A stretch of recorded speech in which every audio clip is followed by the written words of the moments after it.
नमस्कार, स्वागत है आपका न्यूज़ लॉन्चर पर। मैं हूं अशोक वानखेड़े। लेकर आया हूं आपका अपना कार्यक्रम द डायरेक्ट हिट। दिल्ली और लखनऊ के बीच में लगातार तलवारें खींची हुई हैं और ये युद्ध जोरों पे है। रोज करीब-करीब हम इसी पे रिपोर्ट कर रहे हैं। लेकिन क्या करें? सबसे बड़ा सूबा है, 80 लोकसभा सीट है और एक महत्वपूर्ण राज्य है।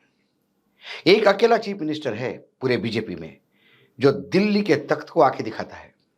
बाकी तो बेचारे सब नतमस्तक होकर पड़े हुए हैं। उन मुख्यमंत्रियों की क्या बात करें या दिल्ली की क्या बात करें, सब जगह रबर स्टैंप ही रबर स्टैंप है। फिर चाहे छत्तीसगढ़ हो, मध्य प्रदेश हो, राजस्थान हो, हरियाणा हो, महाराष्ट्र हो, गुजरात हो, उत्तराखंड हो, आसाम हो और फिर अभी अभी बीजेपी के पाले में आया ओडिशा हो। हर जगह आपको रबर स्टैंप मिलेंगे। हर जगह गुजरात का बोलबाला है। कहीं अधिकारी डिपुटेशन पे भेज के राज चलाया जा रहा है, तो कहीं प्राइवेट आदमी बैठ के सरकार के काम देख रहा है। लेकिन एक उत्तर प्रदेश है जो 2018 से लेके अभी तक लगातार तीखे तेवर में, पब्लिक में सब ठीक ठाक चल रहा है, लेकिन जब बात होती है तो फिर दोनों अपने अपने जगह पर। बहुत प्रयास किया दिल्ली ने, अधिकारियों के द्वारा किया, नेताओं को उसका उसका के किया, लेकिन वो योगी आदित्यनाथ है, जैसे गोरखपुर के पीठ पे बैठ गए वैसे वो लखनऊ में बैठ गए।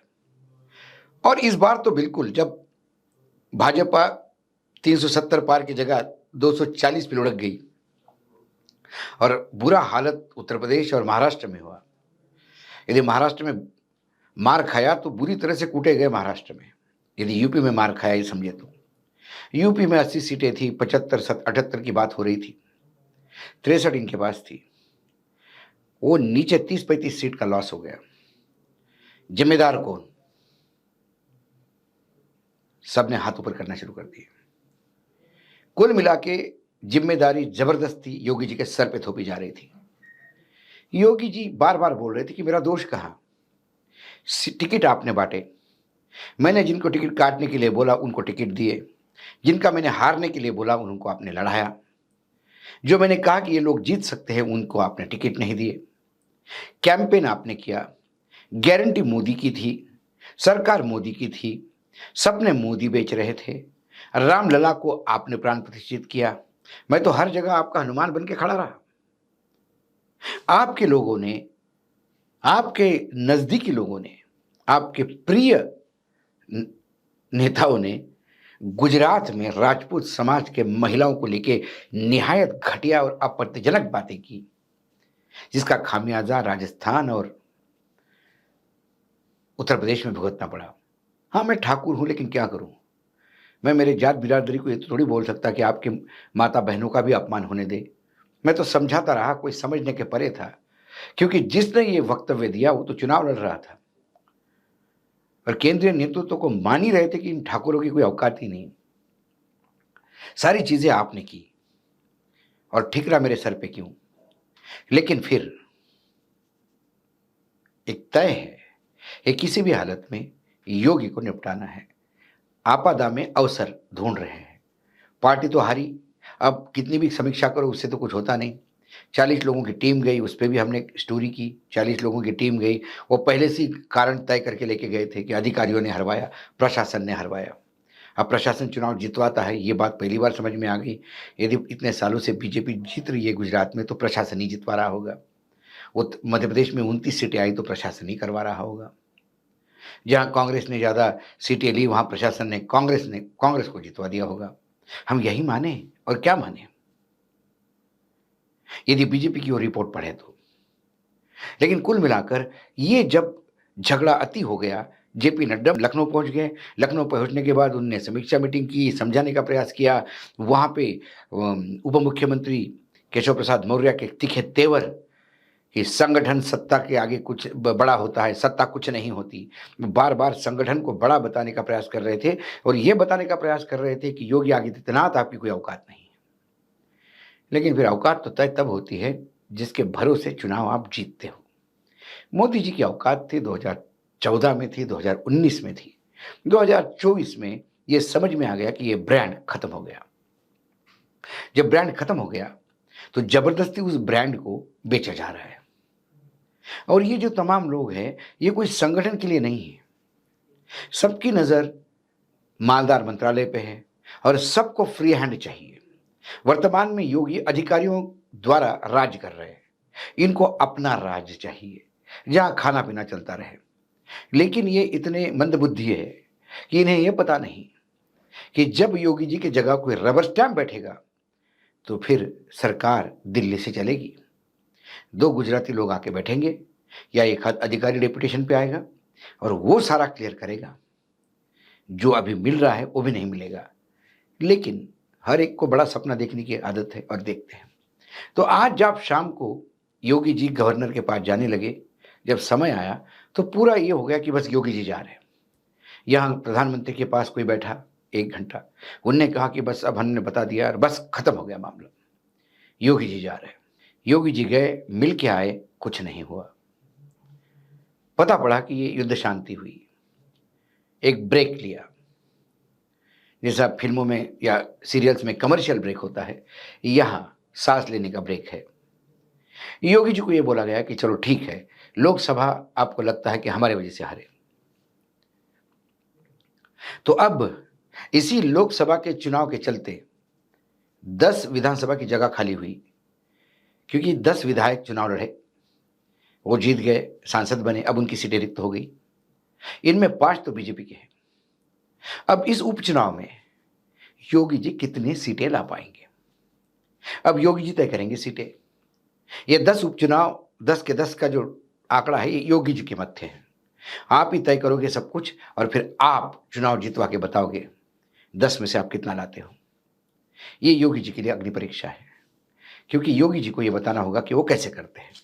और योगी जी ने कमर कस ली और सबसे पहले 10 विधानसभा सीटों के लिए एक 30-35 मंत्रियों की एक सूची बनाई। हर विधानसभा क्षेत्र में 3 मंत्री छोड़े जाएंगे। 3 मंत्रियों को एक विधानसभा का जिम्मा दिया कि अब आज से आप दिन रात वहां काम करोगे और देखोगे कि ये जीत जाते हैं। इन पूरे लिस्ट में 2 उप मुख्यमंत्री केशव प्रसाद मौर्य और ब्रिजेश पाठक, दोनों को भी बाहर कर दिया। दोनों को बता दिया कि तुम्हारी जरूरत नहीं है। यदि 10 सीटों के उपचुनाव में मोदी जी अच्छा रिजल्ट लाते हैं, तो फिर ये दोनों उप मुख्यमंत्री किसी काम के नहीं है, क्योंकि इनके होते हुए भी इनके ही अपने कॉन्स्टिट्यूंसी में बीजेपी हारती है। तो ये अपने ही कॉन्स्टिट्यूंसी में अपना उम्मीदवार नहीं जितवा पाते, तो उप मुख्यमंत्री बन के क्या करेंगे। कई लोग बाहर से आए, कोई राजभर है, कोई संजय निषाद है, इनका एक वोट बैंक था, कहते कि वोट बैंक था, ये भी एक्सपोज हो गए, ये भी जितवा नहीं पाए, तो ये भी बाहर है। क्या इनसे भी निजात पाया जाएगा। इस 10 सीटों के उपचुनाव के बाद सही मायने में राजनीतिक परिदृश्य उत्तर प्रदेश का क्लियर होगा। अब इस 10 सीटों पे जो लिस्ट आई है, करहल पे उपचुनाव के लिए जयवीर सिंह, योगेंद्र उपाध्याय और अजितपाल सिंह की जिम्मेदारी दी गई है। मिल्कीपुर में सूर्य प्रताप शाही, मयंकेश्वर शरण सिंह और गिरीश यादव और आतिश शर्मा, इनको जिम्मेदारी दी है। कहेरी पे विधानसभा में स्वतंत्र देव सिंह, आशीष पटेल और दयाशंकर मिश्र को जिम्मेदारी दी है। सीसागढ़ में सुरेश खन्ना और नितिन अग्रवाल रहेंगे। फूलपुर में दयाशंकर सिंह और राकेश सचान रहेंगे। माजवा में अनिल राजभर, आशीष पटेल, रविंद्र जायसवाल और रामकेश निषाद रहेंगे। गाजियाबाद सदर में सुनील शर्मा, ब्री राजेश्वर सिंह, कपिल देव अग्रवाल ये रहेंगे।